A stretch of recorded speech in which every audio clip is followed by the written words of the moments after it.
um grande prazer estar aqui novamente, né, gravando o vídeo com o grande mestre Jorge. Hoje nós temos uma convidada para o nosso vídeo do Papo Criativo, mas antes de anunciar a nossa convidada muito especial e também passar a palavra para o mestre Jorge, quero deixar aqui um pedido especial a vocês, para que vocês possam se inscrever no nosso canal, Educação Criativa 1, no YouTube, tá? Nos seguir nas redes sociais e ativar aí o sininho, quando toda semana nós temos um vídeo e sempre um tema muito interessante. No vídeo de agora, né, nós vamos abordar aí um ano da pandemia no Brasil e o nosso pior cenário. Muito esperava que haveria grandes melhoras, né, mas houve uma piora bem considerável do cenário nacional. E nesse vídeo nós trouxemos, né, a participação especial de Carmen Lúcia, uma ativista muito importante do setor de educação aqui no Brasil, da região serrana do Rio de Janeiro, para que a gente possa também ter uma conversa com ela. Obrigado, mestre. Obrigado, Carmen, pelo aceitar esse convite. Bom, vamos lá então. Boa noite, boa tarde a todos. Mais uma vez o nosso Papo Criativo, falando de um tema super importante, aniversário da pandemia, onde não há presente nesse aniversário. Na verdade, não há o que se comemorar, há o que se questionar, há o que se lamentar nesse um ano de pandemia. Não tivemos nenhum avanço significativo. Para dizer que não tivemos nenhum avanço e não ser radical na minha análise, já tivemos até a vacina, mas ainda num modelo muito restrito, muito pequeno, sem a ação, principalmente a logística que deveria ter.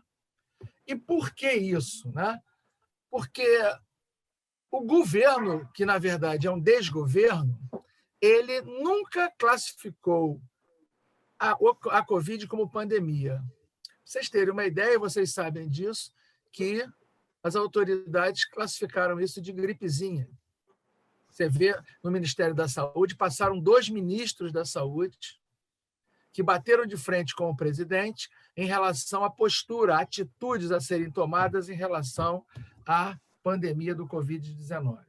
E, depois da saída desses 2 ministros, assumiu um ministro que não tem nenhuma identidade com a ciência, nenhuma identidade com a saúde, um general, não porque seja general, porque ele podia ser um general com bom senso, e não consegue fazer nada de produtivo.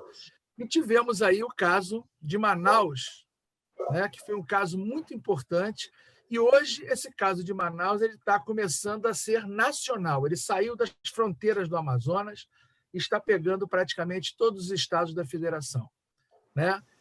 Então, veja bem, nós já éramos para estar numa posição muito melhor. Em agosto de 2020, tivemos uma oferta da Pfizer de 40 milhões de vacinas, o governo não quis comprar, né? Achou que não era momento de comprar essa vacina, e agora a gente está tendo esse número assustador de mais de 250 mil mortes. Queria agora ouvir a doutora Carmen Lúcia sobre esse assunto, né? Esse assunto que é muito importante, principalmente para nós 3, que lidamos com a educação, né? Nesse momento se fala e se faz o retorno às aulas. Queria ouvir dela as posições, as opiniões dela em relação a isso. Seja bem-vindo, Carmen Lúcia. Muito obrigada. Em primeiro lugar, boa tarde a todos. Obrigada pelo convite. Bom, quando a gente fala de pandemia, de um ano de pandemia, é um cenário que nos surpreende no sentido de que quando ela começou, a maioria de nós acreditava que a gente ia ficar aí uns 15 dias trancado em casa, né?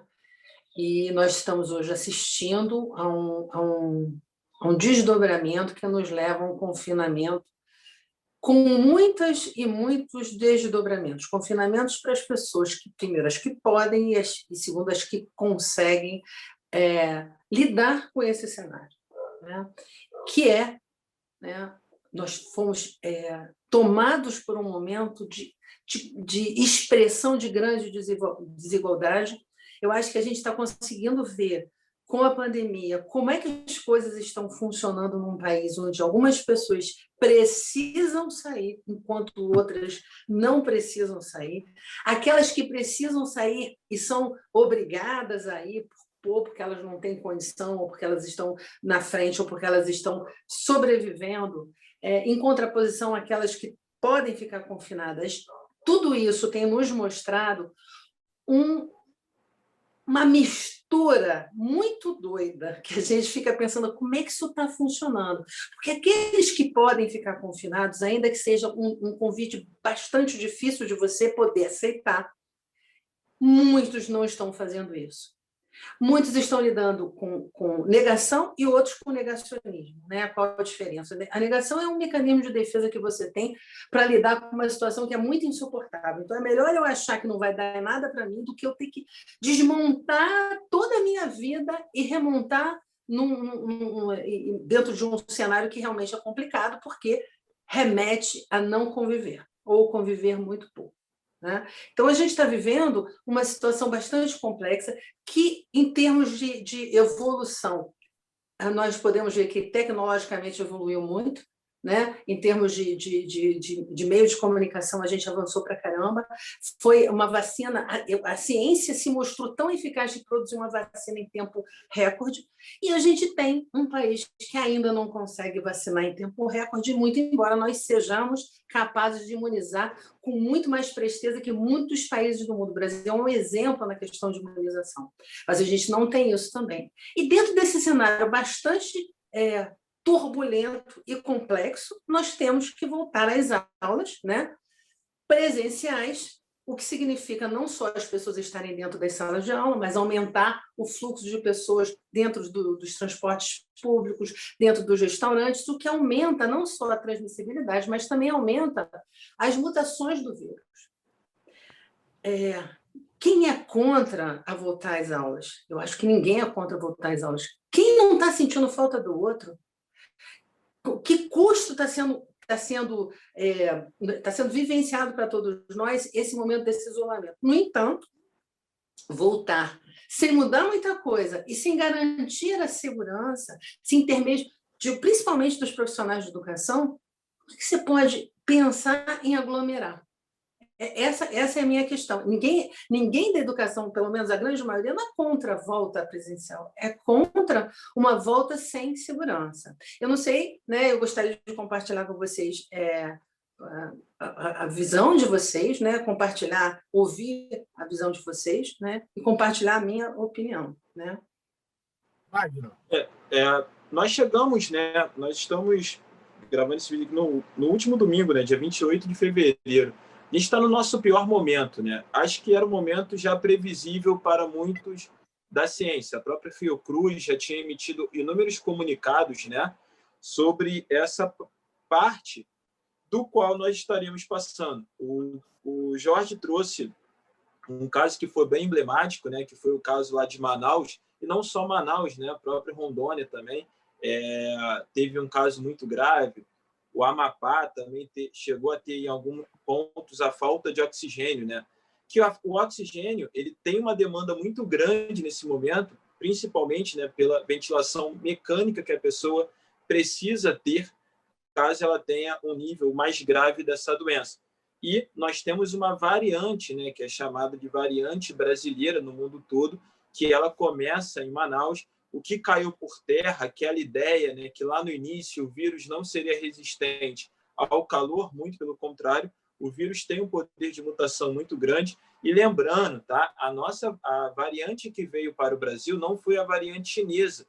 O primeiro caso que nós tivemos em fevereiro de 2020 foi de um brasileiro que retornou da Itália, né, da região da Lombardia, na Itália, que era onde, naquela época, havia o número ali de mortes diárias de 1.000 mortes, né, diárias, inclusive assombrando o mundo, né? Foi um dos primeiros pontos aí do mundo a ter essa morte, né, de 1.000 mortes diárias, corpos nos caminhões, não tendo, né, cemitérios na Itália. A Espanha também passou por um grande caso, e hoje o Brasil estabilizou mais uma vez, né, o seu triste número aí de mais de 1.000 mortes diárias, inclusive já há pelo menos 7 dias com mais de 1.200 mortes.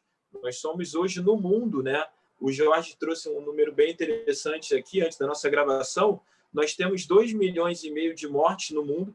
Os Estados Unidos é o primeiro, com mais de 500 mil mortes, muito distante do Brasil, que é o segundo colocado em número de mortes. Nós temos mais ou menos aí 254 mil mortes, né, quando estamos gravando esse vídeo para vocês.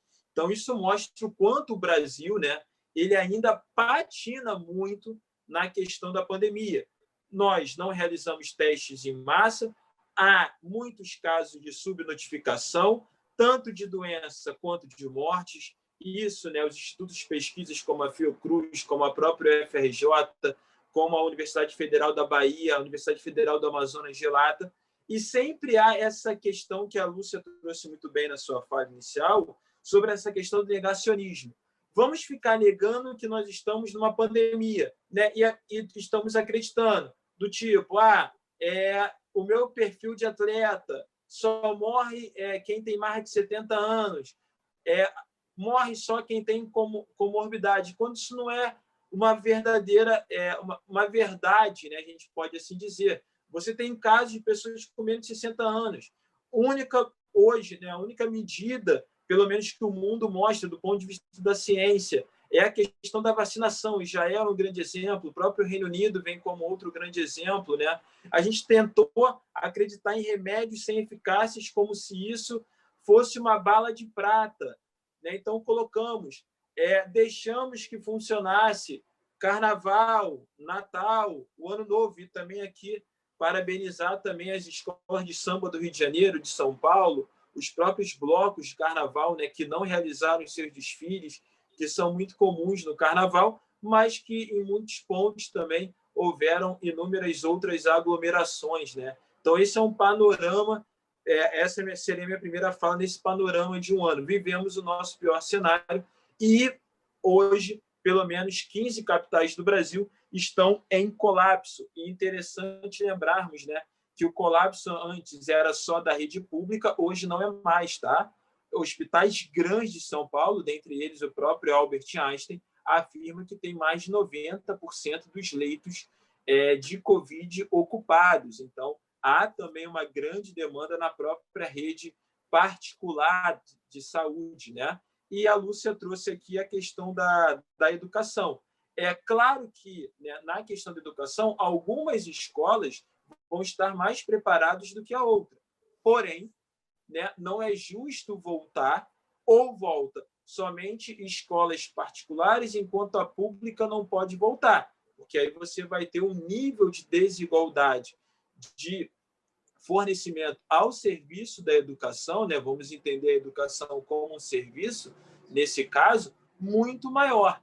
Né? As escolas particulares voltaram, pelo menos aqui no Rio de Janeiro, voltaram no dia 3 de fevereiro, né?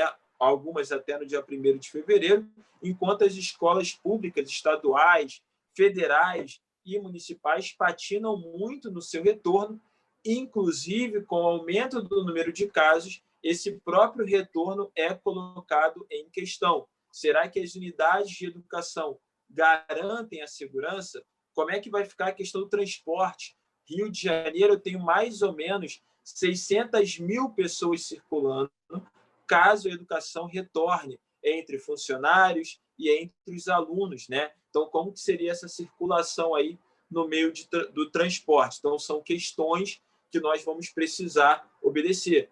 Há uma tentativa de retardar a mudança de classificação, mas São Paulo, por exemplo, está dificultando a circulação durante a madrugada de pessoas quando não há necessidade de estar presente na rua, evitando aglomerações em bares. Então, essa também pode ser uma saída, tá? Então, em relação a esse momento que nós vivemos, é um momento muito crítico, onde batemos recorde 2 dias de recorde, quinta e sexta-feira, com mais de 1.500 mortes diárias. Fala agora, Jorge. Eu quero ir direto ao ponto que a Carmen Lúcia colocou, que você abordou nesse seu final aí, que é a volta às aulas.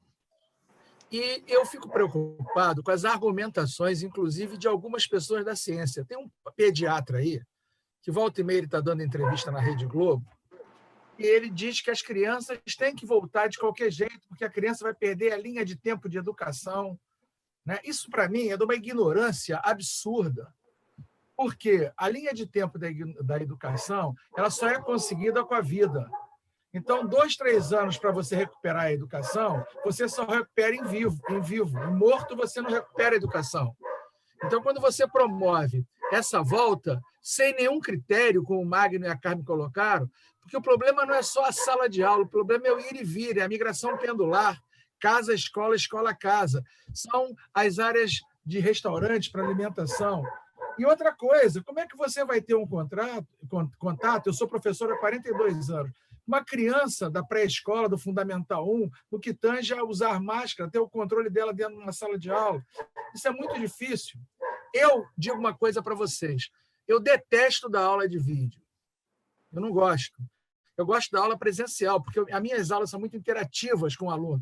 Então, o que eu gostaria de falar é que, sobre o que vocês estão falando, a primeira coisa importante é que onde eu moro, aqui na região serrana, em Friburgo, a volta às aulas vai acontecer no dia 8 de março, caso a bandeira não seja vermelha, mas no momento ela está vermelha. Tá? Então, caso ela não seja vermelha, a gente volta com os critérios que ainda são bastante controversos em termos de decreto.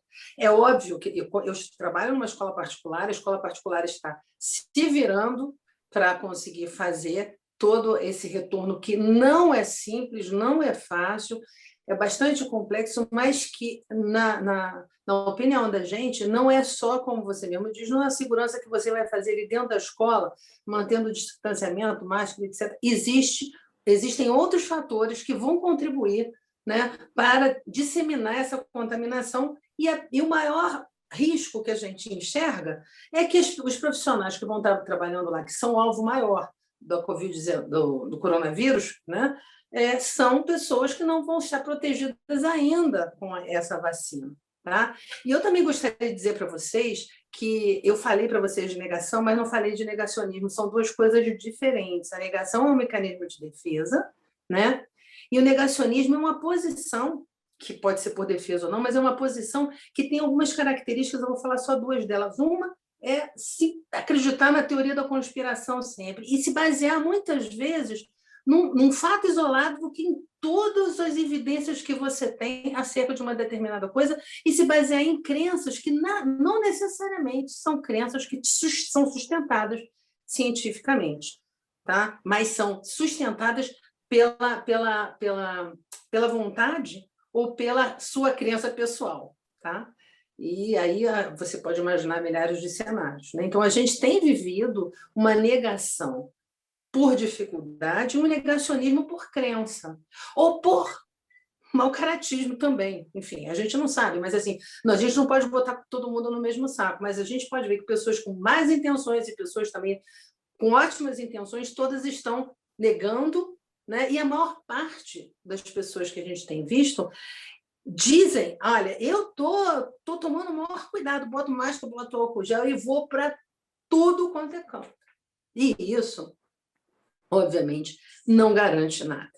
A gente não conhece, é uma doença nova, é uma doença absolutamente inédita no sentido de surpreender a gente a todo instante. Qualquer imunologista, infectologista vai dizer assim, a gente sabe muito pouco sobre isso. Então, é quase como se a humanidade estivesse lidando com isso. E eu estou falando em termos de humanidade, o Brasil tem inserido de um jeito complicado, porque o Brasil parece que não lida direito, não assume isso. Né? Porque isso é um cenário que está acontecendo no mundo todo. E é só você observar. Começou na Itália, na Espanha, daqui a pouco estava no Brasil. Segunda onda, começou na Europa, daqui a pouco está aqui. É assim que funciona. Quer dizer, você observar qual é o fluxo dessa doença. Não dá para você negar. Tá? A gente está vendo. A economia não funciona sem gente. E falta muita empatia. Falta muita empatia. Falta muito você poder se colocar no lugar dos outros e pensar assim, eu estou sendo um veículo de contaminação para fulano, beltrano, ciclano, se eu estou saindo livremente sem necessidade de estar fazendo isso. Né? Então, assim, a posição com relação à questão de confinamento, não, que está gerando Grandes prejuízos, sim, esse confinamento. Está todo mundo vivendo altos Big Brother, né? Você está sendo ali, convivendo com as mesmas pessoas e se estranhando. Comprometimentos psíquicos de ordens diversas, desde os mais leves até os mais complexos. As crianças precisam realmente de convivência, os adolescentes, mais do que nós até. Mas não é um momento onde a gente pode dizer assim, vamos abrir mão de tudo isso, porque as crianças precisam brincar.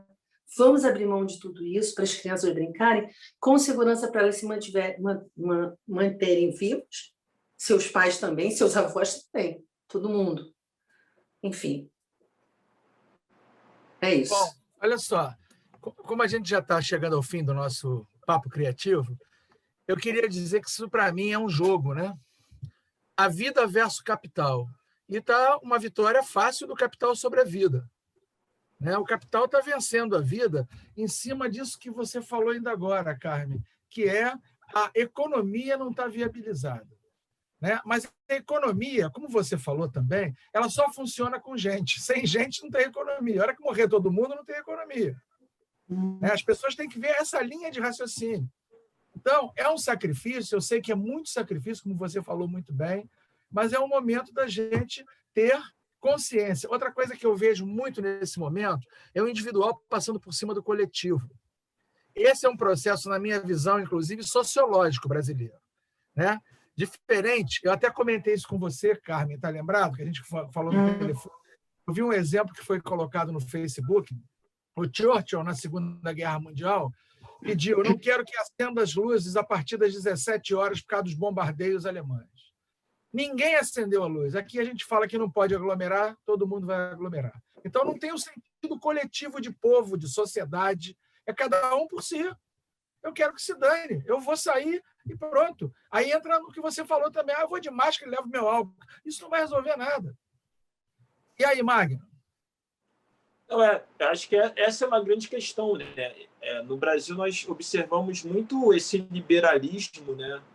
Tanto do liberalismo econômico, que acaba dizendo que R$250 vai endividar o país, né?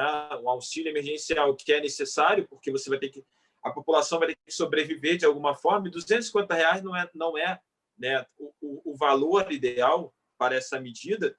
Mas é esse liberalismo também, mas falar assim, não, a vacinação, ninguém pode impor a vacinação, porque isso é medida restritiva à liberdade individual. Só que antes da liberdade individual, você tem um bem coletivo. E a saúde ela é um bem coletivo, né? Então, isso também é uma situação que a gente precisa analisar com essa pandemia. Né?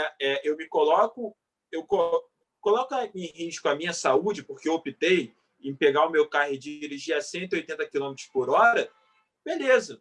Aí é uma decisão pessoal. Se eu bater com o carro numa parede e vier a falecer, eu assumi o risco. Mas não é justo que eu coloque outras pessoas em risco. Contanto que, nesse momento, né, nessa segunda onda, que a gente possa falar isso no Brasil, você tem os jovens levando a doença para dentro de casa. E os seus pais são as maiores vítimas, né? Vítimas de internação em estado grave ou vítimas até mesmo fatal da doença. Então, isso é algo também que essa pandemia nos trouxe, né? Então, só para poder finalizar aqui, né, esse nosso vídeo de hoje, gostaria de agradecer também a doutora Carmen Lúcia pela excelente explicação e principalmente por explicar a diferença entre negação e negacionismo, que é uma pauta também sempre muito importante que acaba estando aí na nossa mídia. Muito obrigado, doutora, pela sua explicação. Muito obrigado, mestre, por todo o ensinamento. Eu que agradeço a vocês. Obrigado, Carmen Lúcia, mais uma vez, brilhante nas suas explanações. Obrigado mesmo. Eu agradeço a vocês pela participação e estamos aí para as próximas.